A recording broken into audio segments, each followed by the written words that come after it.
the manhwa begins. A sharp blade gleams under the dim light. It aims precisely at her neck, so close but not enough that it pierces her skin. The air between them feels frozen as she glances up and realizes the one holding the blade is none other than her soon-to-be husband. A bead of sweat slides down her cheek, her brows arching as she stares at him, eyes wide and blank, trying to make sense of what's happening. Before she understands what is happening, he yells at her furiously, demanding to know if she hadn't heard a word he'd said. Taking her silence as defiance, he drives the blade into her skin, watching her crimson blood as it slowly trickles down her neck. Getting no reaction, he yells again, only this time his words happen to be clearer to her. His roar fills the room as he asks what her identity is. Helplessly, she clutches the sheet, her whole body trembling in fear. She was so scared she couldn't even move her body, yet he only grew increasingly impatient, asking yet again if she couldn't hear him.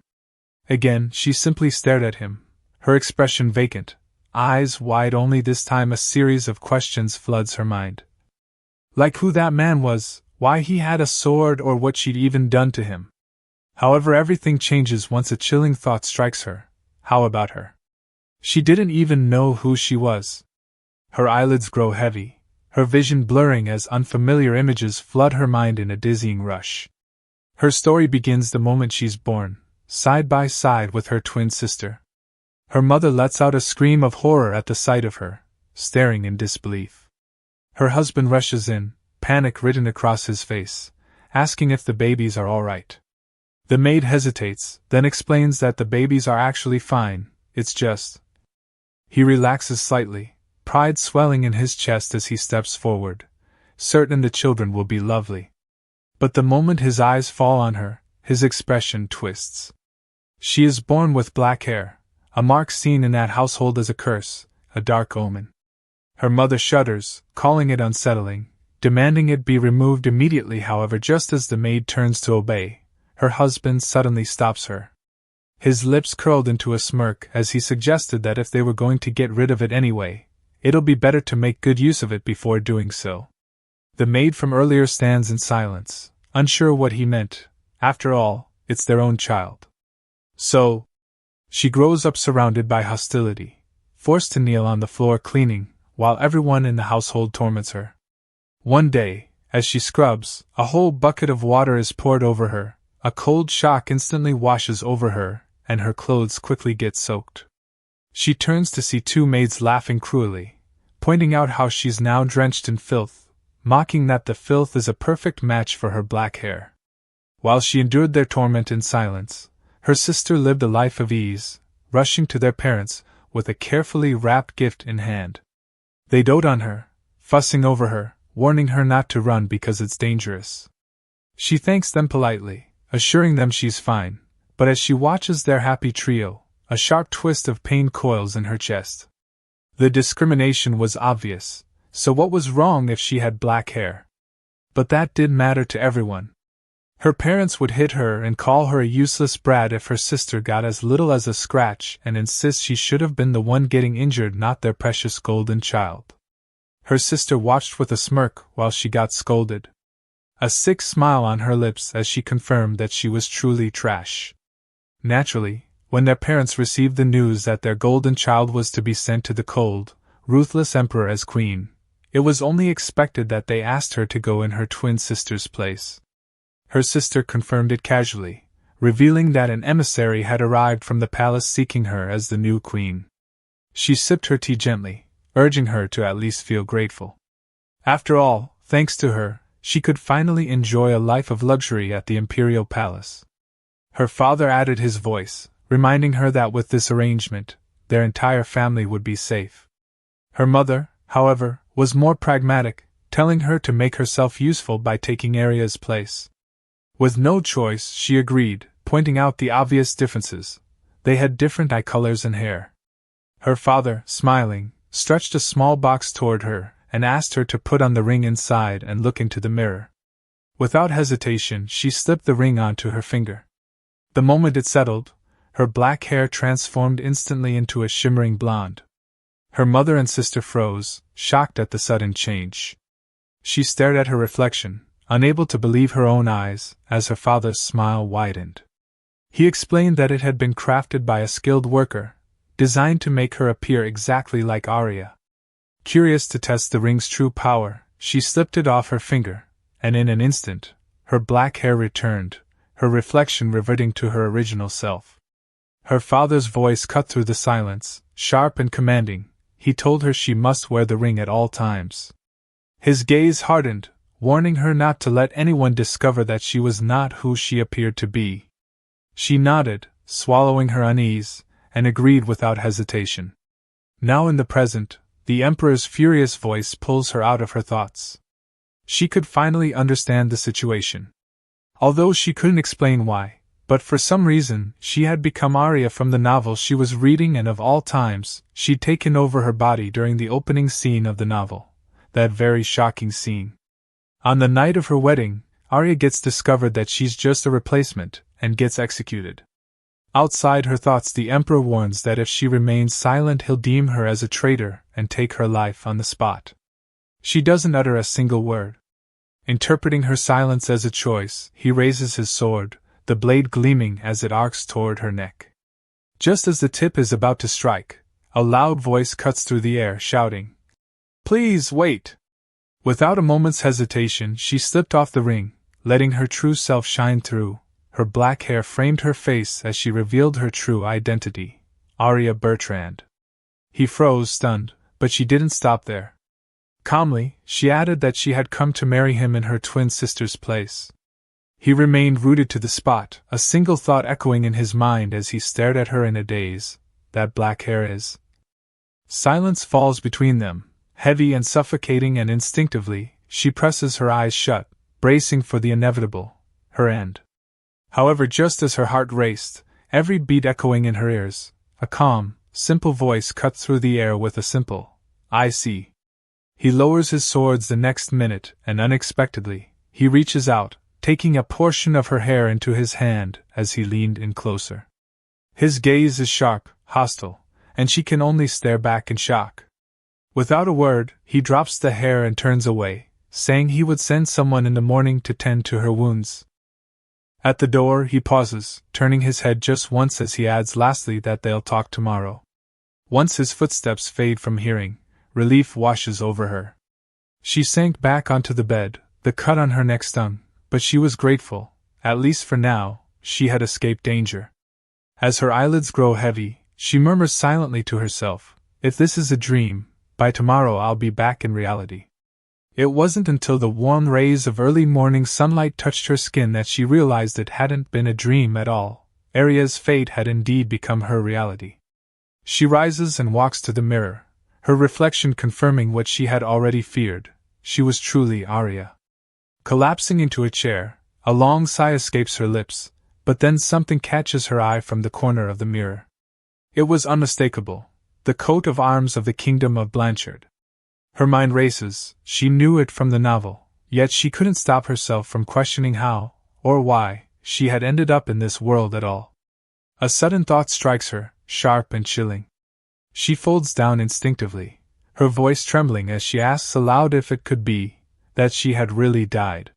She didn't know for sure, unable to recall what had happened before this moment. But for Aria, who had been abused and used her entire life, whose heart had been broken countless times, the thought struck a painful. A pang settles deep in her chest, raw and heavy, leaving her shaken. She sits thinking at that rate she might get killed, but the thought of Aria cut deep. Aria was just too pitiful. Considering how she survived a few lines longer than in the novel, she feels a new hope rise within her. She'll simply prove that she's worth keeping alive. Suddenly, a maid's voice called out from outside, asking if she was awake. Reacting instantly, she snatches the ring from her table and slips it carefully onto her finger. In an instant, her appearance transforms back, wiping every trace of Aria. The maid walks in the next minute. She greets her with a gently nod and introduces herself as Lisa, the maid assigned to serve her, the queen. She responded with a polite bow in return, saying she'll look forward to working with Lisa. However, suddenly calls her attention to something. She tells her that kind of attitude towards her is unnecessary.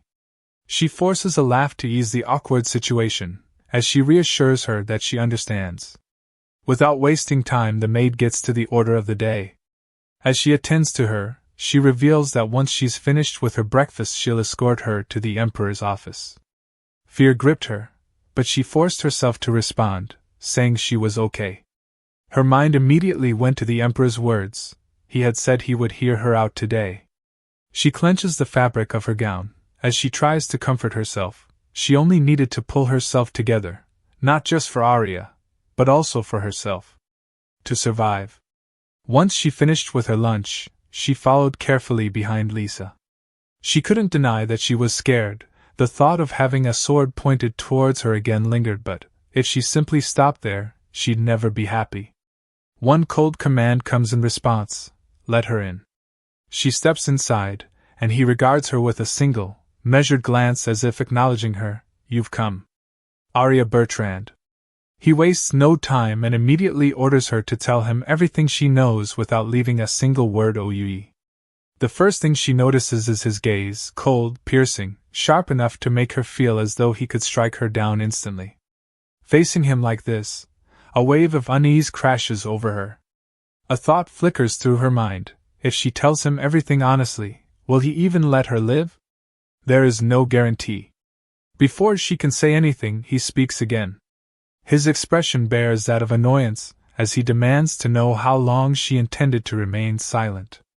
His voice is sharp as he gives a cold order, ordering her to speak within the next 3 seconds. He begins the countdown, and panic surges through her.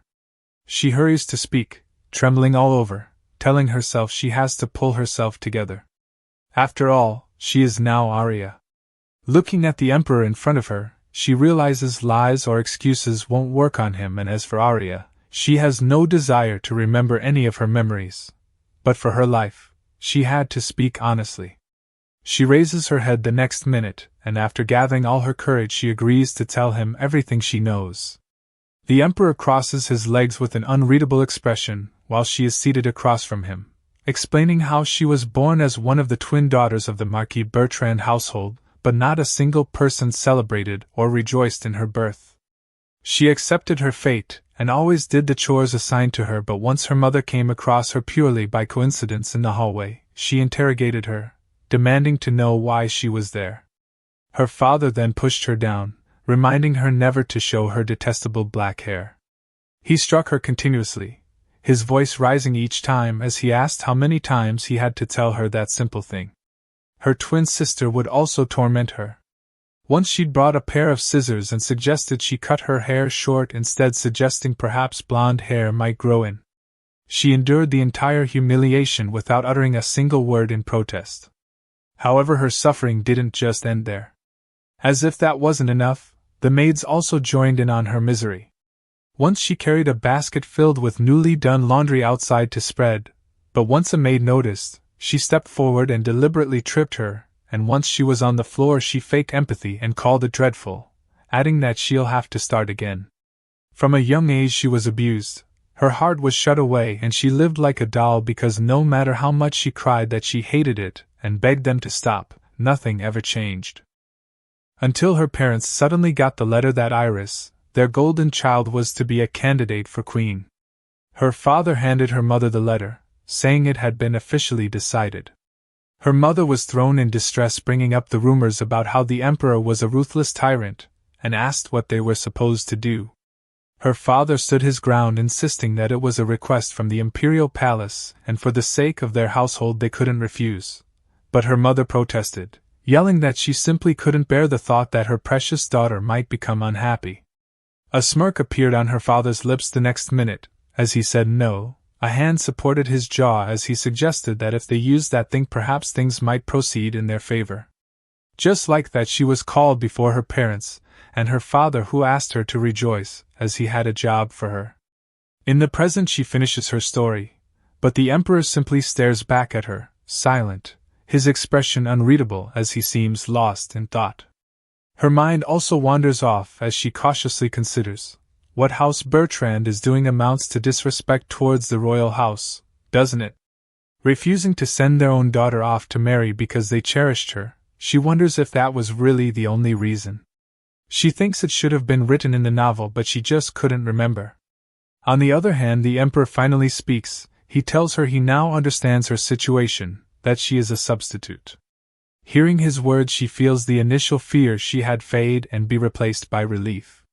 He pushes the door to the balcony as he loudly ponders, sending a stand-in for the one who is to become queen is sheer madness. He steps out into the balcony, his gaze sweeping over the palace.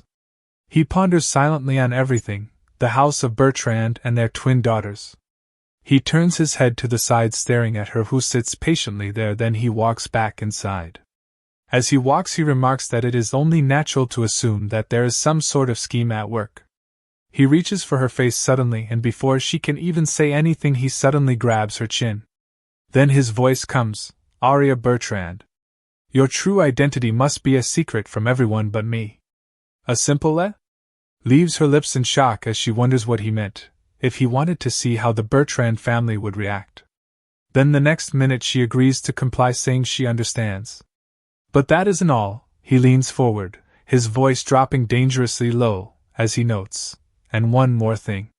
Until I say otherwise, Iris Bertrand, no, act as Iris Blanchard."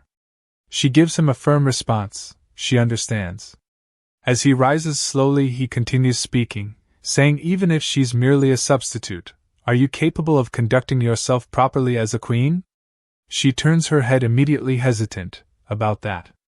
She could hardly recall ever being taught anything like that. "If I'm going to be a substitute, the least he could do is teach me some etiquette first," she thinks. "If I fail, who knows what they'll do to me? Maybe even—" She shudders as the thought of being executed publicly with a guillotine comes to her mind. The Emperor, who noticed her reaction, simply let out a sigh. He places a hand over his head and lets out a deep sigh of frustration. She notices it, and the sudden gesture startles her. Then he looks at her, his voice calm but commanding as he declares that she will undergo queen education. Her face strains of color as a new fear rises in her chest. She'd always been the worst at studying, yet now she had to undergo queen's training? The Emperor speaks, pointing out the strange look she's worn for some time, asking if she is opposed to it. Fear grips her, and she quickly answers no. He rises, his voice shifting as he continues, reminding her that they are only just married and there are official duties to attend. For now, however, a minimal presence will suffice. She lets out a sigh of relief, but the Emperor suddenly turns to her, his gaze sharp and stern. He asks if it isn't a bit too early for her to feel at ease and tells her he will assign her an instructor, adding that if she fails to show results, before he can finish, she cuts him off with a quick "I understand." As he moves to leave, he stops and asks if she didn't say she was instructed to send a letter. She confirms, and adds carefully that it was on the condition that if her disguise as a substitute wasn't exposed. She asks if they mean for her to simply observe before acting, and the Emperor responds with a cold, piercing look, muttering how condescending of them. As he turns to leave, he instructs her not to send anything, saying they will see how the other side chooses to move. He declares that's all, and she gives a trembling, obedient response, dreading his wrath, all while thinking how easy it is for him to say that, after all, she's the one who will bear her parents' anger. Stepping outside his office, a small relief washes over her. It seems she won't be beheaded right away. Yet she cannot let her guard down. From that moment on, she knows she must try even harder. But even as she steels herself, the Queen's education proves far harsher than she could have ever imagined. Several weeks later, she sets down the final document and looks at the towering stack before her, a quiet sense of triumph settling in as she realizes she's finally finished.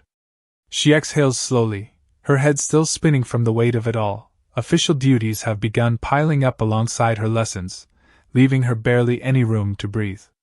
She picks up the small bell on her desk and rings it. Moments later, a man enters and collects the documents she has prepared. She explains that she has summarized them according to their key points and added notes to the sections that require revision, asking that those be reviewed as well. He thanks her respectfully, saying he understands. Once he leaves, she turns to Lisa, her personal maid, and asks if she isn't just as exhausted. With a faint, tired smile, she suggests they share some tea together, and Lisa readily agrees. Meanwhile, the man from earlier delivers a report to the Emperor. He explains that, according to the instructor, Her Majesty the Queen is exceptionally diligent in her studies and quick to grasp every lesson. She handles her official duties efficiently, and even shows attentiveness toward the servants. The Emperor remains silent, lost in thought, until a voice calls out to the Queen. The lady remarks that such diligence is admirable, but wonders if she isn't pushing herself too hard. She responds brightly, assuring them she's fine, adding that there's so much to do and complaining wouldn't make it go any faster. For a brief moment, the Emperor feels himself swayed by her charm, however he quickly masks it, turning to leave and responding dryly that her attitude is only natural, stating that he had merely assigned her relatively simple official duties. The attendant is left standing alone in shock. He protested silently against the Emperor's coldness, stating, "But at this rate, Her Majesty the Queen might eventually collapse." Meanwhile, the Emperor, who strides gracefully, has a thought of his own. As he walked, he simply thought silently, "Even so, she is different from that woman who once could do nothing but cry." He suddenly makes a remark, asking that they see how long she can hold out, leaving his attendant shocked once again. The scene transitions to House Bertrand. Her twin sister drops onto her bed with a sigh, complaining about how being locked up in her room all the time was so boring. She stares at her reflection in the mirror in silence for a long time. She couldn't stop her curiosity, if Aria was managing things properly or not. After all, even if she can have the same face as hers, that gloomy personality of hers can never change. She wonders aloud if she's already been killed, and an evil smirk spreads across her lips as she declares that if so, she truly was useless. "If you're still alive, you should at least send me word, big sister Aria." The scene shifts to the palace, where a loud voice rings out, "Attending the diplomatic meetings?" The Emperor simply stares at her, calm and unshaken, pointing out the surprised look on her face. His brow furrows, his expression darkening as he asks if she's forgotten about her official duties. She responds immediately, assuring him she remembers, and asks if the ambassador of the Kingdom of Martel isn't staying for diplomatic negotiations. He confirms it, and she exhales quietly. He tells her she'll attend only the greetings on the first and last days as part of her duties, and she nods in understanding. When he asks if this is her first time in a diplomatic setting, she admits that it is. Suddenly, he leans forward, a dangerous smirk tugging at the corner of his lips as he tells her this will be her chance to show the results of her queenly education. Under the weight of his gaze, she forces out a short reply, promising to do her best, all while thinking, "Don't put pressure on me, that only makes me more nervous."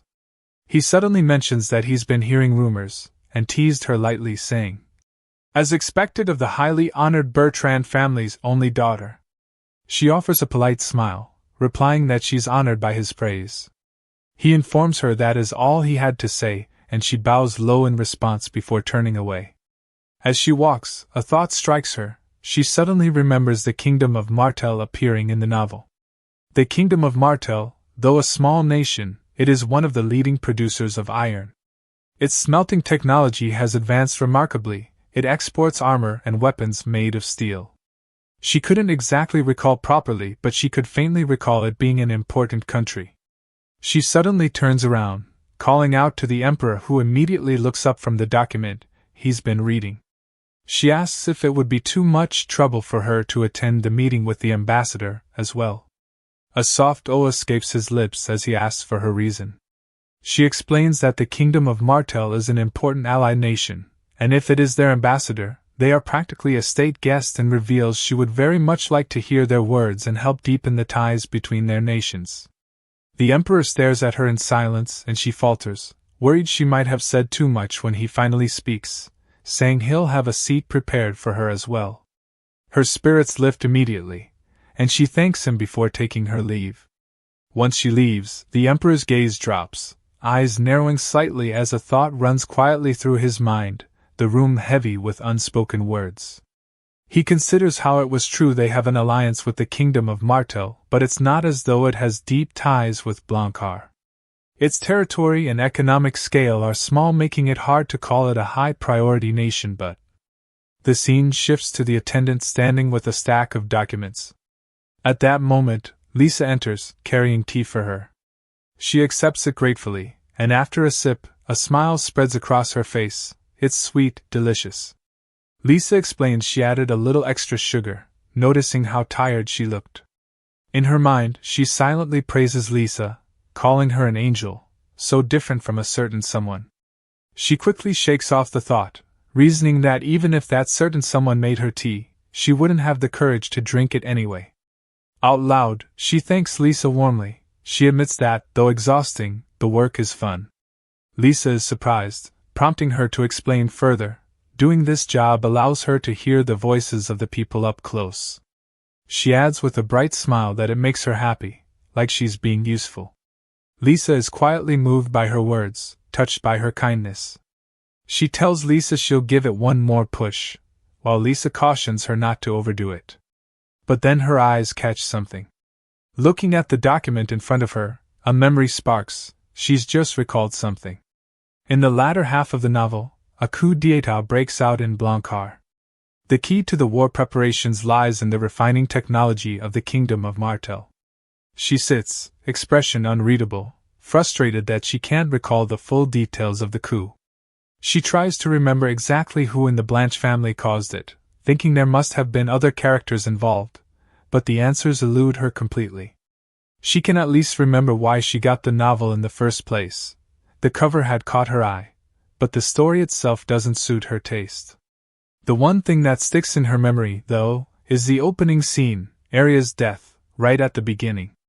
After so much time had passed and she still couldn't recall any more details, she decided to not waste any more time on it. At the very least, if the Kingdom of Blancard and the Martel end up on good terms, it should turn into something positive in some way. She doesn't know what the right answer is, but all she can do is what she can as queen. That night the Emperor stayed up late.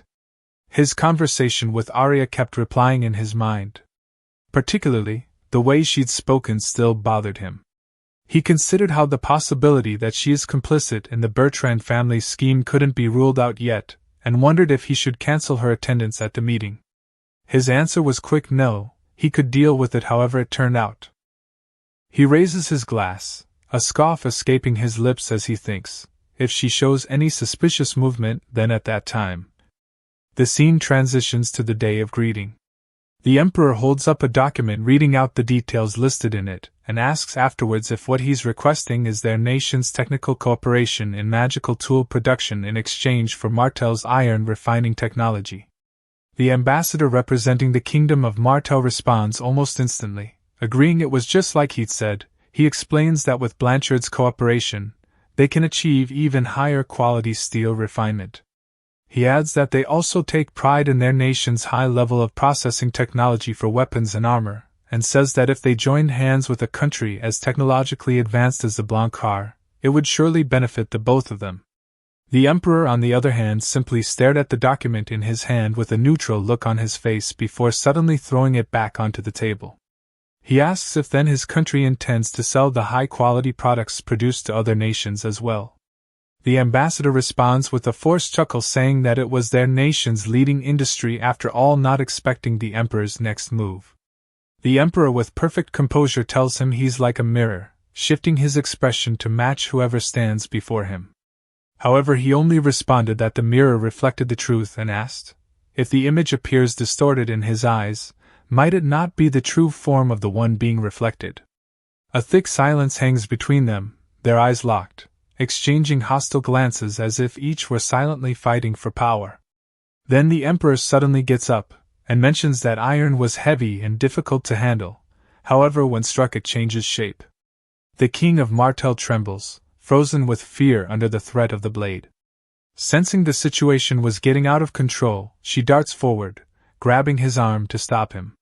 The moment she realizes what she's done, her face drains of color, and she quickly apologizes, asking him to excuse her. His hostility remains unwavering, as he asks coldly what she means by it. Immediately she tells him she'd heard that the southwestern region of Martel is suffering from famine and facing dire circumstances. He stays quiet watching her while she continues. She declares that he, the king of Martel, and he the king of Blanchard both wish to enrich their nation and protect their people, saying there is surely no falsehood in that sentiment. She turns to the ambassador from the kingdom of Martel and discloses that in his words about seeking further technological advancement rather than resting on past achievements, she senses his deep passion for steel-making technology, and he thanks her for her kind words. She turns back to the emperor and asks if he doesn't share the same desire to protect his people. He doesn't respond and turns to the kingdom of Martel, saying that the nation's technology is also extremely precious, hinting that he'll also of course give that fact due consideration, and he says yes of course. He then reveals that while they will also export to other nations should they agree to assist them, they intend to give Blanchard priority both in terms of quantity and quality. She stares at the emperor awaiting his response anxiously. Although she couldn't remember the details, but they were supposed to maintain good relations with Blanchard, she hopes silently that he would not refuse this. He sits back into his chair, then his response comes after. He tells him to have the agreement drafted, saying the particulars about the content and products can be finalized later. She is relieved and the king of Martel celebrates. The king remarks that it would be a shame for their country's technology to decline, and the ambassador of Martel bows deeply, promising to turn the opportunity into prosperity for his nation. A small smile tugs at her lips, a bead of sweat forming on her face. She recalls how, when he had first spoken sarcastically, she thought everything would go terribly wrong. This officially became the most nervous she's ever been in her life. The ambassador of Martel's eyes light up, and he calls out to her, marveling that she would concern herself with even the farthest corners of his nation. As expected of the queen with such great power. He bows again, and she shifts awkwardly, murmuring for him to raise his head, trying to hide her embarrassment. She considers how she was of course aware of the famine in Martel. Even so, the ambassador intended to negotiate in a way that favored his country. The emperor on the other hand considers how if he had forced the matter through reaching an agreement that offered them no benefit would have been ready enough, but this one, though her methods differed from his, she drew out the same result, while still favoring Blanchard heavily. He stands in silence, his gaze lingering, realizing he can't recall the last time events concluded with such calm and quiet. His thoughts drift to how most people either trembled and shrank before him, or even flattered and fawned over him. With such people he naturally thought an overbearing approach was the quickest way. Yet at the same time it reminded him of his former self, which did not leave him feeling pleased. In the present he sits with a satisfied expression, thinking perhaps concluding things in this manner isn't so bad either. The scene shifts, and she collapses onto the bed, utterly exhausted. But it's a happy kind of exhaustion, a sense of accomplishment, or perhaps relief that she survived the day. A sound at her door makes her sit up. She calls, asking if it's Lisa. But when she opens it, her eyes widen in shock. The emperor is standing there. He strides in without hesitation and settles into a chair. When she asks if something is wrong, he simply praises her, saying she'd done a good job at the meeting earlier. He continues, explaining that thanks to her efforts, they now have a foundation to proceed from an advantageous position. All the while she simply stands there, stunned, wondering if his praise is genuine. Carefully, she thanks him, saying she's honored to help. He suddenly brings up how she regarded Martel as important from the start, leaving her confused. He explains that, though she's been learning for her queenly lessons, it was rare for someone to commit so strongly based only on superficial knowledge. Quickly she offers an excuse, explaining she's only just begun studying Martel and Blanchard diplomacy, and has even asked the chamberlain to gather information for her. She bows her head and offers an apology for speaking out, even though she promised not to interfere. However, he simply orders her to lift her head. Leaning back, more relaxed now, he says that as queen she still has much to learn, but then he adds something unexpected. Her perspective is one he does not have. He tells her to continue approaching matters with that same awareness. Heat rises to her cheeks and she instinctively lowers her gaze, forcing out a composed response, trying to steady the way her heart suddenly beats faster. He stands and walks toward the door, telling her he'll see her tomorrow. The room feels strangely quiet after he leaves. She remained standing there, thoughts tangled, one question lingering in her mind: did that man just smile? At House Bertrand, her twin sister completely loses her temper. Her voice tears through the room as she demands to know why not a single message has arrived, not one letter, not one word sent from the palace, nothing. Her mother rushes in, trying to calm her, mentioning that it's only been a few weeks, but she doesn't accept. Rather, the next minute a vase crashes to the floor. The sharp sound freezes both her parents in place. She trembles with fury, snapping that if that one dies as Iris, she won't be able to stay in this house either, questioning how they could still act so unconcerned. Her father speaks coldly. If no bad news has come, it means that thing is handling matters well enough. Her mother agrees without hesitation, saying as long as her head hasn't been cut off, there's no problem. Her parents turn to leave, her father warning her not to act foolishly while she remains there, fuming in anger. Through clenched teeth she questions what kind of parents they are. Do they feel nothing, knowing their daughter is forced to shut herself away? She immediately blames it on Aria, complaining that it's all because that thing hasn't sent a single word. She walks to the window and slowly pulls the curtain aside. Her reflection stares back at her, lips curling into a cold, condescending smile. That thing really is just a useless doll. Perhaps it's time I extended a helping hand, sister. A few days later, the delegation from the kingdom of Martel prepares to depart. Aria greets them gracefully, expressing her hopes for their safe journey and for lasting friendship and prosperity between both nations. As she speaks, the Emperor watches her carefully. He had only expected her to survive the meeting without mistakes. Instead, she was actually carrying herself quite well, poised and composed. When she notices his gaze and asks if something is wrong, he simply turns away and says it's nothing. The ambassador of Martel suddenly laughs, praising the Emperor for having such a brilliant queen. He comments that the two of them seem remarkably close and that he will report to his king that Blanche's future is secure. For the first time, a visible crack forms in the Emperor's flawless composure, and he quickly dismisses the comment, saying there is no need to report unnecessary details. But he wasn't quick enough, as the attendants around immediately exchanged stunned looks. Did the Emperor just look embarrassed? She smiles politely, though a bead of sweat slides down her temple. In her mind, she convinces herself he must simply be evaluating her performance.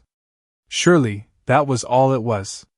In a new scene, Lisa gently brushes her hair and casually mentions that everyone in the palace has been talking. They say the way the Emperor looks at her has softened lately. The image of him flashes in her mind and she goes still, thinking carefully. She doesn't recall him ever looking at her that way. But Lisa continues. She brings up the other day and points out how the Emperor even considered her opinion, something he rarely does. She reveals that everyone in the palace is so excited, they were even whispering about the possibility of having an heir soon. This time, she quickly cuts in with a flustered expression, saying that's going a bit too far. A thought strikes her. If such rumors are spreading beyond the castle walls, they might have already reached the Bertrand house. She sits in silence, her body suddenly feeling numb. Sadness clouds her expression as she imagines how they would react, especially Iris. She would be livid. Lisa, noticing this change, points out her pale look and asks immediately if she's alright, bringing up how many official duties she's been handling lately. Her voice carries worry, suggesting the exhaustion might finally be catching up with her. She reassures Lisa that she's fine, thanking her for caring. Lisa pleads gently, urging her not to push herself too hard, her eyes soft with concern. After, she informs her she'll go pick out her outfit for the day. After she leaves, Aria places a hand on her head, admitting silently to herself that Lisa was right. Maybe the exhaustion was finally catching up to her, but other than the kingdom of Martel, there was so much she hasn't been able to understand or remember, so she couldn't afford to rest right now. She simply couldn't. Meanwhile, news seems to reach her twin sister, Iris. She stabs a pillow furiously with a hairpin, yelling in rage. Not only has she failed to send a single response, but that useless girl is living a life of leisure as queen. She screams, demanding who that girl thinks she is. She should be the queen instead. Her hands shake as she bites her nails, furious, muttering that the Emperor was supposed to be terrifying. A voice suddenly calls from outside. Iris, I'm coming in. Her mother enters a moment later, eyes widening at the chaotic state of the room. She sighs, noting that Iris is at it again. You need a change of pace, she says firmly. We're going to the Gautier house. Go get ready, now. Iris glances back, asking if they're visiting their grandfather. Her mother confirms it, and adds that she'd wanted to hear his thoughts on the matter. Iris immediately shouts, demanding to know if there still hasn't been any word from that girl. Still nothing. Her mother spreads her arms, exasperated, explaining that Iris surely has heard the rumors too. Apparently, she's been so busy playing happy couple with the Emperor that she hasn't spared a single moment for them. Iris spins on her heel, glaring back in fury. Her mother urges her to hurry up and get ready, reminding her not to forget to wear her magic tool. Iris snaps, insisting she already knows, and her mother, exhausted by her tantrums, simply sighs and leaves, shutting the door behind her, leaving Iris bent over in pure rage. Iris rises and moves toward the mirror, picking up a jewelry box. Her fingers hover over the ring before she slips it onto her finger, and her hair transforms into black. She stares into her reflection, a bitter expression on her face. She thinks Aria is nothing but a cheap substitute. Her fists clench, teeth gritted, as she mutters to herself that perhaps Aria should just hand over the throne and go drop dead somewhere. After all, she was the only blonde-haired Iris. The scene shifts to Aria in her office, bent over a stack of documents. A light groan escapes her lips as she presses a hand to her head. Lisa, standing nearby, comments that she looks especially pale today, suggesting she gets some rest. Surprisingly, this time she agrees. Aria offers a weak smile in response, agreeing to lie down for a bit. She rises, pressing her hands on the table, but her vision blurs, and she collapses to the floor. The documents scattered all around her. Lisa immediately calls for help, shouting that the queen has collapsed. In a new scene, the Emperor strides hastily down the hall. His expression is calm, unreadable, until he reaches her door and pushes it open. He finds Lisa standing at the foot of the bed and grants her permission to take her leave now. Once the door shuts behind them, he sits carefully beside Aria, his eyes fixed on her as she lies unconscious. His gaze lingers, reflecting on how even in her official duties, she carried herself with dignity, showing no signs of fatigue. But it seemed like he was at war with himself. He disregarded that thought, thinking he'd only met her face when necessary, and exchanged only the needed words, so there's no way he would have noticed. His gaze lingered and he couldn't help but blame himself, wondering silently what he was thinking. As his gaze lingers, a sudden thought strikes him. Could it be that he's worried about her? He glances back at her, and she happens to turn at the same moment, letting out a light groan in the process. His eyes drift to the ring on her finger, and he stares at it for a long moment before slowly taking her hand. Her very cold and delicate hands. A flicker of doubt rises within him. Even though he had his doubts, was his demand a little too harsh?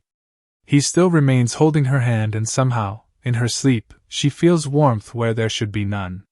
Her eyes flutter open, intending to see who it is, and the Emperor, noticing this, immediately releases her hand. She sits up in shock, only for a sudden headache to strike. Confusion clouds her mind. How did she end up in her bed?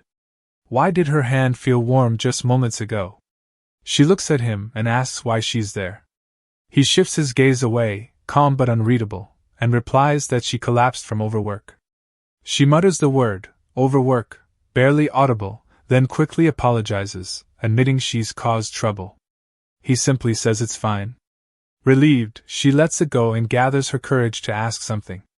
She grips the blanket tightly as he prompts her to speak. Carefully, she asks if he, earlier, touched her hand. His expression instantly hardens. What on earth are you talking about? He demands. Fear rises in her, and she apologizes, saying it's nothing. Inwardly, she laughs at herself. Of course, there's no way he would. He places a hand lightly on her shoulder, urging her to rest for the day, saying it would be troublesome if she happened to collapse again. He takes her hand again as she lies down and carefully slips the ring from her finger. Her hair darkens, and panic flashes across her face as she hints that someone might notice them. He doesn't appear bothered, rather, he says, "For now, only in front of me." She freezes, stunned, as he touches her hair lightly, repeating himself even clearer. "From now on, only in front of me, you can remove the ring." She tries to protest, but he interrupts, his voice firm as he notes that even with her large reserves of mana due to her black hair, continuous use of magical tools would strain her, and it would be troublesome if she collapsed repeatedly. He stands and walks toward the door, informing her he'll have the room cleared until tomorrow's morning, encouraging her to rest properly until then. She can only nod, thanking him softly. As he walks, he suddenly pauses. Then he notes, "From now on, at mealtime come to my private dining room." She sits stunned in silence, and before she can respond he turns around, his gaze stern as he asks, "Understood?" She hurries to respond, saying yes, very well. Her mind spun, she didn't know how to react, but even more, his private dining room, wasn't that where he usually ate, so why? He speaks again, but this time his voice carries a comforting calm, cutting through the chaos in her thoughts. "Hurry and get your health back, Aria." He leaves, and she slowly returns to bed. Her cheeks are still flushed, warmth lingering beneath her skin as she stares down at her palm, confusion quietly settling in. Almost unconsciously, she lifts her finger to her lips and murmurs, "Even my name." She sits up, her thoughts beginning to spiral. If the rumors about the Emperor's coldness were really true, then a man like that shouldn't have come to check on her at all. She gathers her hair into her hand, the dark strands slipping through her fingers as she stares at them thoughtfully. Normally, this color should be detested. It is the kind that draws whispers, the kind people instinctively recoil from. But he had not shown even the slightest aversion to black hair. Why is that, I wonder? The scene shifts to the neighboring country, the kingdom of Elbir, House of Gautier. Iris and her mother sit patiently, but they both rise at once when the head of the Gautier family, Abel Gautier, arrives. Iris hurries toward him, calling out excitedly to her grandfather, yet he walks straight past her and goes directly to his daughter, Victoria. He embraces Victoria warmly, telling her how much he has wanted to see her, and she responds in the same tone, saying she has felt the same. He assures her that her room remains exactly as she left it, and reminds her that no matter who she marries, she is still a member of the Gautier family and may return whenever she wishes. Victoria answers smoothly, saying that of course, for her as well, that house is the most flattering place. Iris stands there in shock, wondering why, and her mother too? Unable to hold back, Iris approaches her grandfather. With a hand resting against his jaw, he studies her and asks if she is Iris, saying he did not recognize her because of her hair. Then he follows with a detached tone, asking why she's there. Her mother turns to her and says that is enough, instructing her to remove the ring, and Iris quietly agrees. The moment she takes off the ring, her appearance shifts instantly, and her grandfather's fond expression returns. Her mother informs her that while she is at the Gautier house, she may keep the ring off. Abel lifts a portion of her blonde hair into his hand, calling it splendid, studying it intently. Victoria explains that she merely wished to hear her father's opinion on the matter. He nods, saying he understands, and suggests they change locations. As they walk away together, her mother tells Iris to remain where she is. Watching them from a distance, Iris's expression darkens. She flips her hair with a scoff, muttering that both her mother and grandfather are making such a fuss over something as trivial as a slightly different hair color, insisting that her hair was golden in the first place. Catching sight of herself in a mirror, she pauses and gently strokes the strands, whispering that is right, this blonde hair is the real her. But the memory of seeing herself that morning with black hair resurfaces, and her expression twists instantly. Fury rises within her, and she begins pulling at her own hair aggressively, biting down on her lip to contain the anger. Elsewhere, her grandfather praises her mother. With a faint smirk, he remarks that it is fitting that the one who always acts so high and mighty was sent away as a substitute. It served her right. Victoria sighs, explaining that things would have been simple if they had relied entirely on magical tools. Even so, she still has not received a report from Aria, despite asking her to send one repeatedly. Her father questions whether it is possible that Aria abandoned her duty. However, Victoria immediately dismisses the idea, stating that it is impossible. Aria is like a doll who obeys whatever they tell her without resistance. She recalls the orders they gave her, to investigate the Emperor, to determine whether he is truly as the rumors describe, and to find out what might cause him to lower his guard. They told her it was for Iris's sake, and she accepted the task obediently. Her father then suggests that perhaps they have realized she is merely a substitute. Victoria counters that they would not notice unless the ring is removed. She explains that with black hair, the magical power should remain strong. Even if the magical tool is not removed for a few days, there should be no harmful effects. She adds that Iris, on the other hand, possesses weak magical power, making it difficult for her to keep the ring on for an entire day. He then asks whether there has been any punishment directed at the Bertrand family. Victoria confirms that there has been none, and further adds that there has not even been any contact. From that, he concludes they must be quietly probing her actions. Victoria agrees, saying it is only natural to think so.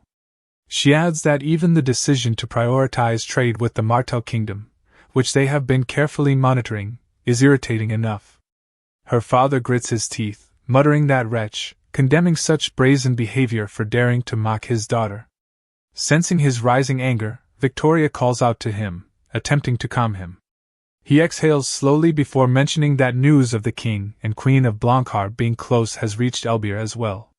Staring out the window, he admits he does not know whether it is true, but for now, it would be wiser not to act rashly. He instructs her to keep a close watch on their movements, and to inform him immediately if Aria makes contact.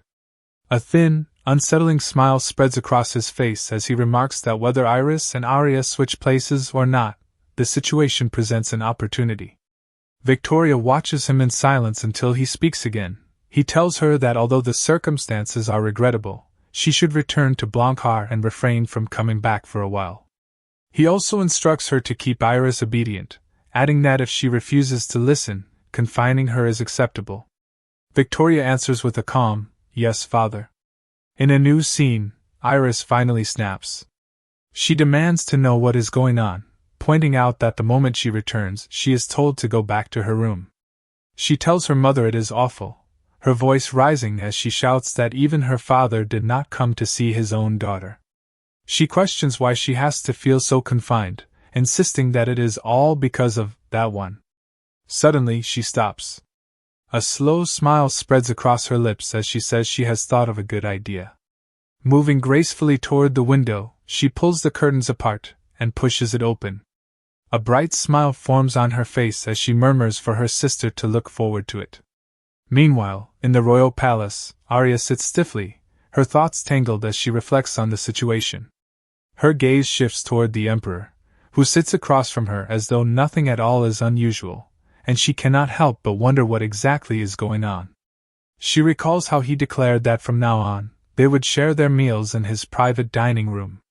At the time, she did not think they would truly dine together like this. She lifts her eyes to him again, studying his unreadable expression, unable to tell what he is thinking. Inside, her nerves are so tight that the food refuses to go down her throat. The Emperor breaks the silence. He mentions that it seems she hasn't fully recovered yet, as she hasn't been eating much. She protests immediately, saying there's nothing wrong with her health. He continues, asking whether the meal does not suit her taste. Again she responds with a quick no, feeling as though he is searching for something beneath her answer. He instructs the maid to prepare something else entirely, but she interrupts, insisting that the food is already perfectly delicious and that there is no need to make anything new. Silence settles between them once more. When he speaks again, he assures her that next time he will have them prepare something she would enjoy more. He tells her to inform the maid of her preferences, and she simply thanks him.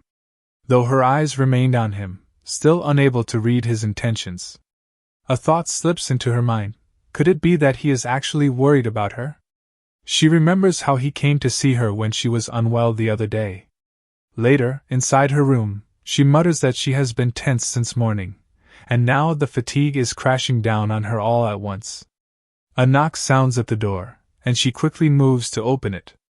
When she does, she finds the Emperor standing there. He asks if he may come in for a moment. Soon, she is seated awkwardly with several plates of sweets arranged in front of her. She looks at them in confusion, and asks what they are. He answers dryly that, as she can see, they are sweets. She thanks him and takes a bite. The sweetness melts on her tongue, the sugar seeping into her tired body after a long day, easing the heaviness that had settled within her. For a brief moment, she simply indulges in it until she notices him watching her. She asks if he would not have some as well. He replies that he is not fond of sweets and explains that he had them prepared especially for her, urging her to eat without hesitation. His gaze lowers to her hand, and he tells her to remove her ring, saying it would be more comfortable that way. She slides the ring off without protest, and her appearance changes instantly. Instead of continuing to endure the uncertainty in silence, she decides to ask him directly why he has suddenly begun treating her differently.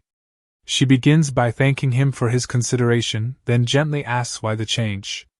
He looks away and says that if she were to collapse somewhere without his knowledge, it would be troublesome, adding that, if he dismissed the attendants, she could allow her hair color to return. She nods, confirming that it is true. Then, gathering her courage, she asks whether he didn't find black hair detestable. His expression shifts in the next instant. Panic rises within her as she wonders if she has angered him. Unable to read what he is thinking, she hurriedly apologizes, admitting that she has spoken out of turn. But he presses his hand to his forehead and quietly states that his anger is not directed at her. What he despises, he reveals, is the very tradition of loathing black hair. She is left stunned. He continues and reveals something shocking in the process. His mother actually had black hair. His mother was a concubine, and the queen bore no children. Inevitably, he became first in line and was raised as the heir to the throne. Publicly, as the birth mother of the next king, she was granted a measure of respect. Yet behind her back, the whispers never ceased. The same people who smiled before her would bare their fangs and spit venom once she turned away, belittling her black hair. Those were the only kinds of people who surrounded him. Aria listens quietly, and before she realizes it, her eyes are already glistening with tears. In that moment, she finally understands. She sees why he appears unable to trust anyone, why he keeps others at a distance behind a mask of coldness and ruthlessness. The Emperor continues, his voice steady but carrying weight, explaining that for him to take his mother as a concubine, it seems the late king did not harbor such a strong aversion to black hair, but he also held no affection for her. Aria hesitates, then asks if he means toward his mother. He responds sharply, saying it was likely the same toward anyone. She grips her gown tightly, her chest tightening with heartache. The Emperor watches quietly for a moment, then says it seems he has spoken enough, declaring that the foolish talk ends there. He adds firmly that, in any case, no one has reason, or need, to lament their own hair color. That, he emphasizes, includes her. She silently agrees with him, thinking that he is right. She too.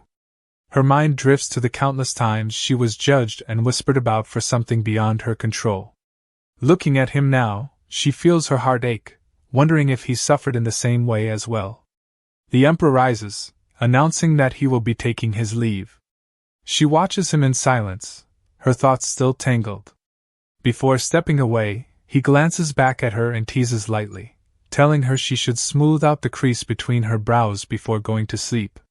Her cheeks flush red, her eyes widen, and her mouth falls slightly open in shock.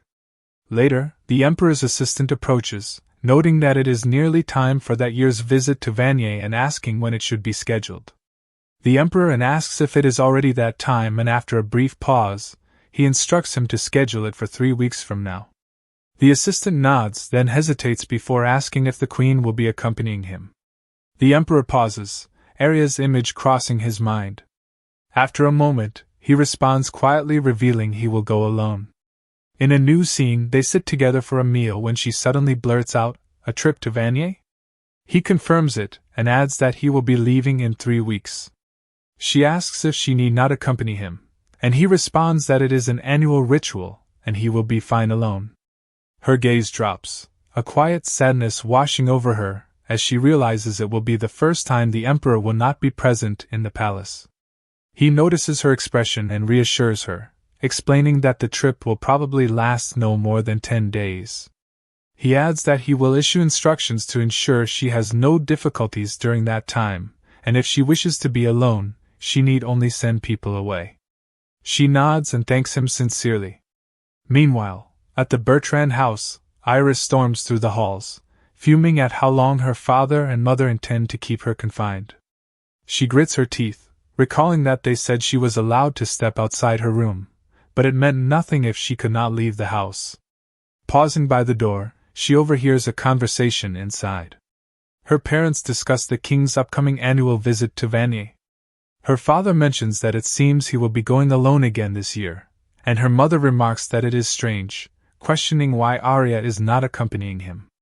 A sly smile spreads across Iris's face. She celebrates inwardly, hearing something that pleases her. If the king leaves the palace, then that substitute will be left alone there. She strides away proudly, thinking that the proud substitute needs to be punished. A few days later, her father comes to visit her room. Instead of the usual chaos, he is surprised to find her calmly reading a book. She greets him cheerfully and points to the stack on the table, revealing that she has finished them all. Her father says he will see if he can get more books for her and asks for her preference, but she replies that she will go along with his recommendation. Suddenly, she brightens and tells her father she wishes to do something beyond reading to pass the time. She cheerfully requests to see the dresses and shoes, and also some magical tools for children. Her father is taken aback by her request for magical tools, but before he can express disapproval, she quickly explains. She says they are like toys, recalling the many shiny and beautiful tools she had as a child and how she enjoyed them. Now, she wants to relive those memories and asks if it is all right. Her father considers it for a moment, then agrees, saying that if it is just tools for children, he will allow it, and will call the magic tool dealer. She thanks him profusely, and once he turns his back, a smirk returns to her lips as she thinks, "I really do love you, father." The scene shifts to Aria sitting with the Emperor. She notices that he has brought cake and cannot help but ask if he is, by chance, feeding her, like a mother bird feeding her child. He raises an eyebrow and asks if there is a problem with that, his eyes fixed on her, noting that she says some strange things. His lips curl into a faint smile as he suddenly admits that he never grows bored watching her, addressing her by name. Meanwhile, her mind lingers on that simple comment, wondering if he saw her as a pet. The Emperor sips from his teacup, recalling how in the past she had been almost doll-like, yet now, he questions whether someone could truly change so much. As she raises her teacup to drink, she notices his gaze and asks suddenly if something is wrong, and again, he replied saying it's nothing. Then he reveals that he came that day mainly to give her something, holding a small box in his hand. He asks for her hand, and she immediately stretches it out, allowing him gently place the box into her palm. She stares at it for a long moment, mesmerized, until he interrupts softly, asking her to open it already. She lifts the lid and finds a purple brooch inside. The Emperor speaks again, asking her to make sure she wears it when he is not there. She frowns in confusion, and he explains that she should think of it simply as an amulet. Her cheeks flush immediately. She nods and thanks him, saying she understands. He urges her to try it on, and she agrees. Carefully, she pins it to the collar of her dress and gazes at it, marveling at its beauty. The Emperor's lips curl into a knowing smile, and he remarks that it suits her well. She is taken aback by his words and gesture. Noticing her reaction, he asks, curious, what that expression means, but she quickly recovers and replies, saying it is nothing. The Emperor's eyes linger on the brooch, lost in thought. The color of the gem brings a familiar image to his mind, the moment his blade had pierced her, and her blood had trickled down. He suddenly leans forward, catching her off guard. His gaze lingers on her, as she instinctively shrinks back, her cheeks flushing at how close he is. Before she can even process the situation, he reaches out. His hand hovers at her throat, then lightly traces her neck with his fingertip, shocking her. He stares seriously, recalling the incident from the previous night.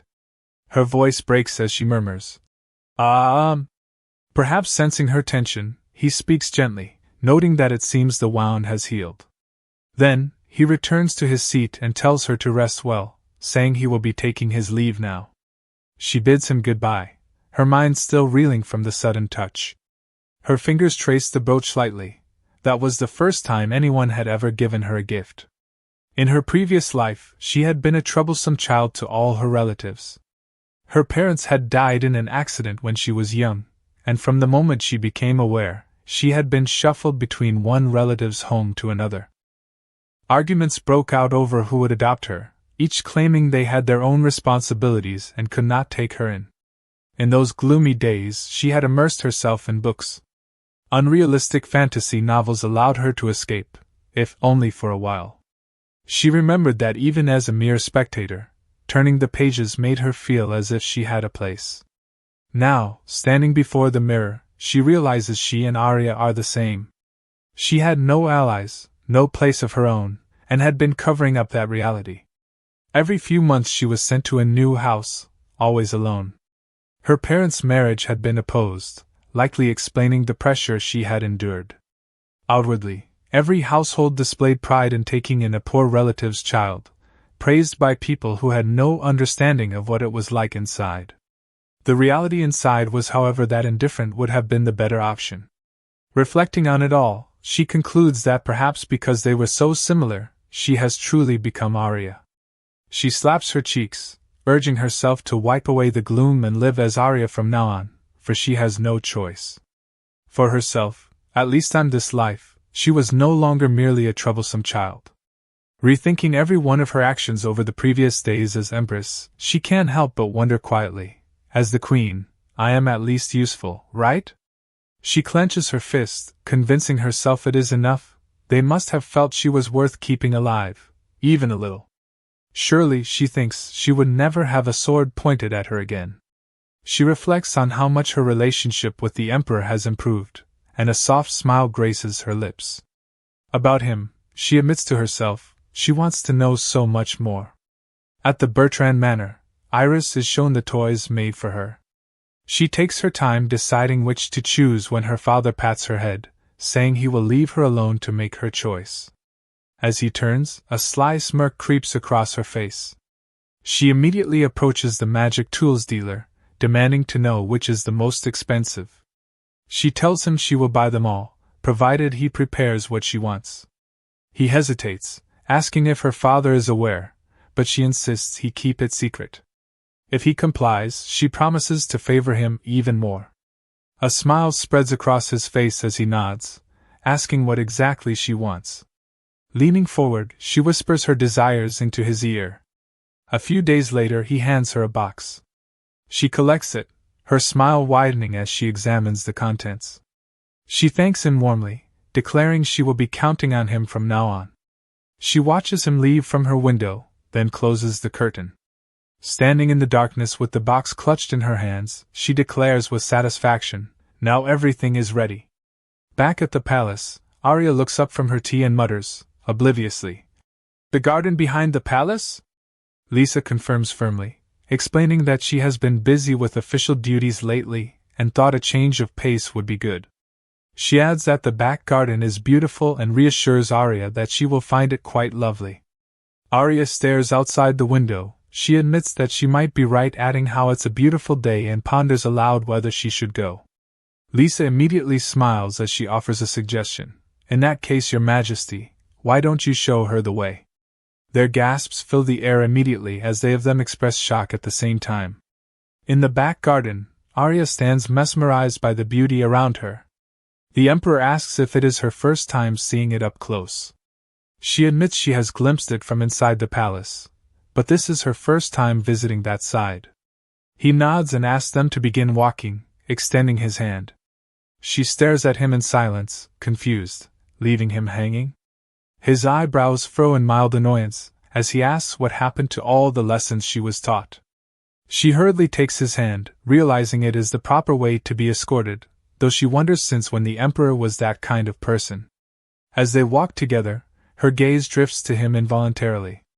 She never imagined she would stroll through the garden with him, thinking that asking Lisa for advice could lead to this moment. Previously, she had asked Lisa how to get to know a person better. Lisa had guessed she meant the king, and Aria had hurried to explain that she hadn't meant it in a strange way. She rested her head on her hand as she explained that lately it felt like he was becoming more gentle, or rather sometimes the atmosphere feels that way. She hurried to change the topic, explaining that she thought as the queen she should know him better, like his favorite food and snacks, things like that. Meanwhile, Lisa smiled at her flustered expression, thinking it was so adorable. Lisa told her she could tell her what she knew, but it would be best for her to speak him herself. However, she assured her that if she really wished to get to know the emperor, she should leave it completely to her. Then she didn't understand what she meant by that statement, but now that they were seated together at the glass house, she finally understood. The emperor glances at her, and suddenly asks if she is wearing the brooch, and she responds saying yes. She admits it is the first time she has ever received a gift, and that she is genuinely happy. The emperor is swept up in her joyful gaze, but a thought suddenly strikes him. Did he actually find it pleasant, the sight of her being happy? After a moment of silence, she asks if she may inquire something, and he accepts.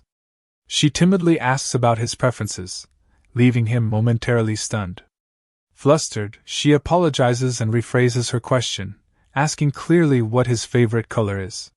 He responds saying he doesn't have anything in particular, but if he had to choose he'd go with cool tones. She sits in silence, wondering if he meant something like the color blue, just like the color of his eyes, when a bird suddenly lands on the table. She reaches for it gently, calling it cute, and laughs happily as she plays with it. All the while the emperor's gaze lingered on her. Noticing, she asks what he is thinking, and he simply turns away, saying it is nothing. He was just wondering if that expression was reserved only for birds. Her gaze lingers on him, her mind slowly drifting to how she never really noticed it before because she was always so nervous, careful not to anger him to avoid death, but the light reflecting off his hair and eyes was so beautiful. At that moment, the emperor happens to turn his gaze toward her. She fails to look away in time, and their eyes lock. The warmth of the setting sun softens their features, spilling gentle shades of gold and burnt orange over them both. The sudden flutter of wings shatters the stillness between them. They blink almost at the same time, both subtly stepping, and Aria is the first to speak, suggesting they return now that the sun is setting, and he agrees without hesitation. As she watches him leave in the distance, she raises a hand to her chest, feeling a sudden ache of longing as she thinks of how she'd maybe wanted to speak with him longer.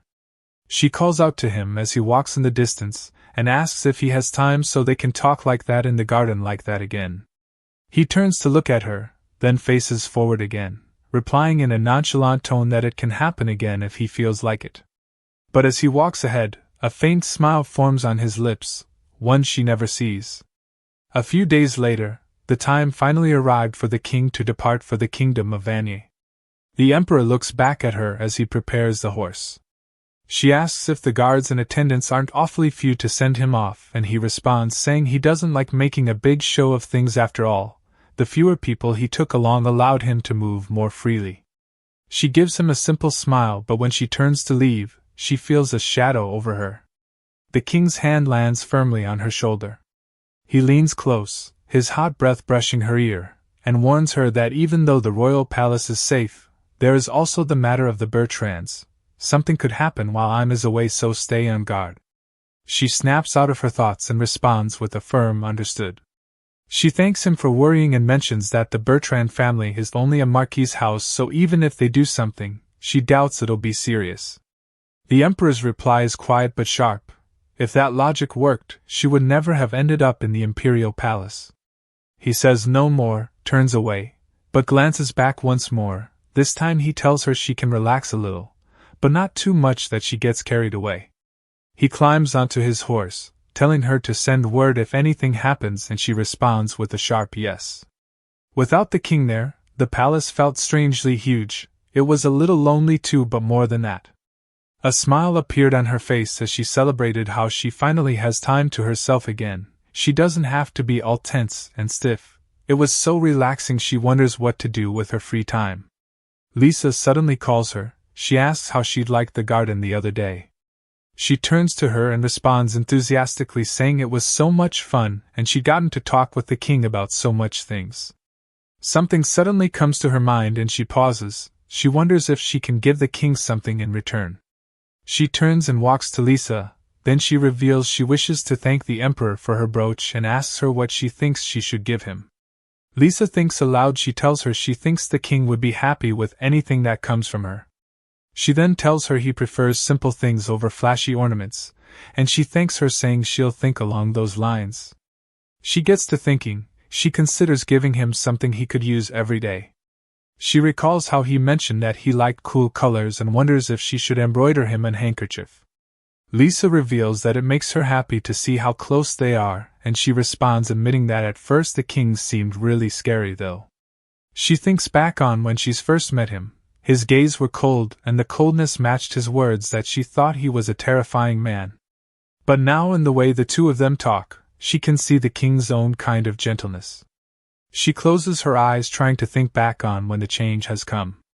And realized it was after she collapsed due to overwork. She didn't know if the words he said to her then were from the bottom of his heart, but she was sure he was concerned about her in his own way. She steps out into the balcony, her mind drifting to the past, especially at first when she was too fired up thinking she'll prove she was too useful to just kill off, and of course she'd done her best in every way she could. The bird she had freed earlier reappears and lands on her finger. A soft smile forms. She thinks that in his own way, the emperor recognized her efforts. Even more, she remembers that day, he had called her by her name. Looking back now, she thinks he understood she was a person in her own right from the beginning, and now it felt like he was treating her as Aria. She couldn't recall if the novel ever described his past, but she knew for certain that the king has lived all that time by himself. She too had now become Aria, and she can feel that she's living that same time together with the king. The bird suddenly flies away. Watching it, she reflects on how exciting she had once imagined being alone. A small smile appears. She whispers to herself that before the king returns, she wants to have a gift ready. The emperor and his troops proceed along the path, but just as he tries to mount his horse, the strap suddenly snaps. A guard rushes forward concerned, but the emperor waves him off, assuring him he is unharmed. The guard inspects the broken strap. He remarks that it should have been carefully checked before departure, calling its sudden failure strange. The emperor, on the other hand, simply stands by the side, a hint of unease passing over him as he watches everything. For it to snap at this moment, this had never happened before. The scene transitions to Iris staring outside the window at night. The scene shifts to Iris, staring out the window at night. Her gaze falls on the magical tool in her hand, and in an instant, a black mist envelopes her. Exhausted, she steps quietly out of the gate. The man waiting for her greets her with a teasing remark about how hard she'd worked everyone. She simply orders him to be quiet, noting that she had paid him properly, so it was fine. Later, the man stares at the imperial palace in the distance, and informs her that is as far as they can go, saying if they stepped any closer, people would notice and start to get suspicious. He asks how exactly she's planning to sneak in, and a sick smile playing on her lips as she remarks that she was simply just a stand-in for her. Then she leaps forward, and the same black mist erupts from her body. Inside the palace, she pants heavily, muttering under her breath that no one had mentioned how exhausting this would be. Gritting her teeth, she brushes it off, deciding that now that she'd come this far, she no longer needed the tool. So she rips off her cloak, standing arrogantly in the hallway. She walks down the hall until a maid spots her and hurries over, greeting her with a deep bow and addressing her as Her Majesty the Queen. Pride swells in her chest as she ponders on how the title, Her Majesty the Queen, had such a nice ring to it. She explains that she steps out to the garden for a change of pace but isn't yet used to how the palace looks at night, and asks if the maid can take her back to her room. The maid agrees and leads the way, until she suddenly pauses and explains that she isn't allowed to go any further. She smiles to herself, thinking everything is almost disappointingly easy. She brushes it off, reasoning that of course it is, after all, she is the real mistress here. Aria, sitting in her room, suddenly hears a knock at the door. She walks over, wondering who it could be at this hour. Maybe it's Lisa, she thinks. But the moment she places her hand on the handle and cracks the door open, piercing green eyes lock onto hers, and she recoils in terror. Iris steps inside with a smile, while Aria stumbles backward to the ground. Iris looms over her, a domineering grin on her face. She says she's glad to see her doing well, calling her sister, but then, in a sudden shift, she asks if she should instead address her as Her Highness the Queen. Aria stares back in silence, frozen, unable to move. Iris leans down, remarking that she still isn't much of a talker. Her gaze hardens as she points out that Aria brought no letter, no word at all, and asks if she is enjoying simply living it up, if she enjoys her little imposter life. She pins her down, demanding to know how long she intends to keep that hair color. With a swift motion, she snatches the ring from Aria's finger and throws it onto the floor, just out of reach, revealing her true identity. A smirk tugs at her lips as she declares that she is the only golden-haired Iris, demanding that Aria hurry and return it. She yells furiously that Aria has no right to be happy, insisting that someone black-haired like her looks best wallowing in misery. Hearing that, something in Aria shifted, memories of little Aria flash through her mind. She clenches her fist thinking that suffering was more than enough already. She strengthens her resolve telling herself Eve with black hair she has the right to be happy. She pushes Iris off, demanding that she let go, calling her by name. Iris freezes, and Aria seizes the moment, grabbing the ring and hiding it tightly in her palm. Iris stands, furious, demanding to know if Aria has just dropped the honorific, asking who she thinks she's speaking to as she grabs at her hair. Pressing Aria's head to the floor, Iris lets out a sharp laugh, calling it rich. She mocks her, asking if Aria has actually started believing she is really the queen when she has such sick, disgusting black hair. Her gaze hardens, but it only seems to irritate Iris further, who demands to know instantly what the look in her eyes is supposed to mean. Aria sits up slowly, asking her to tell her if she hates her because of her black hair. She continues, asking if her hair weren't black, but before she can finish Iris cuts her off yelling furiously that if her hair wasn't black then what? She noted that she would still hate her whether it was gold or black, saying a gloomy thing like her would always be her stand-in.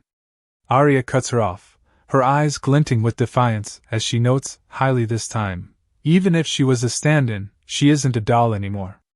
A bright light bursts from her brooch, forcing her sister to stagger backwards, her eyes widening with a mix of shock as fear as it fills the room. That brings us to the end of this video. Thank you for watching. Don't forget to leave a like, comment and subscribe for more parts.